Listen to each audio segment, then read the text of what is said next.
Si Cain at si Abel. Ika-4 na kabanata.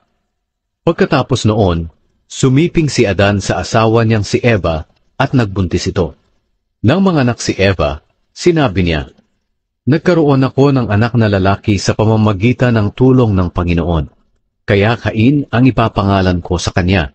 At muling nanganak si Eva ng lalaki, at Abel ang ipinangalan sa kanya. Nang lumaki na sila, si Abel ay naging pastol ng mga tupa at kambing, at si Cain naman ay naging magsasaka. Isang araw naghandog si Cain sa Panginoon nang galing sa ani niya. Si Abel naman ay kumuha ng isang panganay sa mga inaalagaan niyang hayop. Kinatay ito at inihandog sa Diyos ang pinakamagandang bahagi. Natuwa ang Panginoon kay Abel at sa handog nito. Pero hindi siya natuwa kay Cain at sa handog nito. At dahil dito, sumimangot si Cain at labis ang kanyang galit.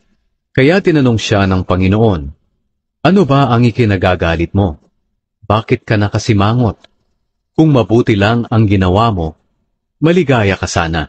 Pero mag-ingat ka, dahil kung hindi mabuti ang ginagawa mo, ang kasalanan ay maghahari sa iyo.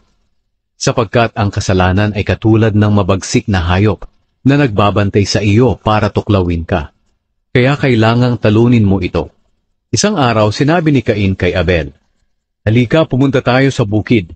Nang naroon na sila, pinatay ni Cain ang kapatid niyang si Abel.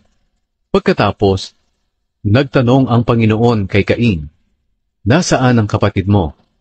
Sumagot si Cain, "Ewan ko, hindi ko alam kung nasaan siya. Bakit, ako ba ang tagapagbantay niya?" Sinabi ng Panginoon kay Cain, "Ano ang iyong ginawa?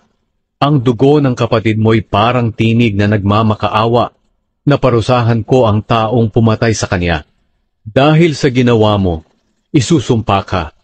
Mula ngayon, hindi ka na makakapagsaka sa lupa na sumipsip ng dugo ng iyong kapatid na pinatay mo.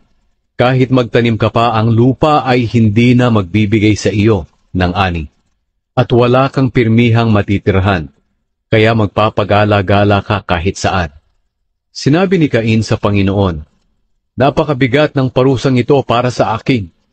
Itinataboy ninyo ako ngayon sa lupaing ito at sa inyong harapan. Wala na ako matitirhan, kaya kahit saan na lang ako pupunta. At kung may makakakita sa akin, tiyak na papatayin niya ako." Pero sinabi ng Panginoon kay Cain, "Hindi iyan mangyayari sa iyo, sapagkat ang sino mang papatay sa iyo ay gagantihan ko ng 7 beses. Kaya nilagyan ng Panginoon ng palatandaan si Cain, para hindi siya patayin ng kahit sinong makakakita sa kanya. Pagkatapos, lumayo si Cain sa Panginoon, at doon tumira sa lugar ng Nod, sa bandang silangan ng Eden.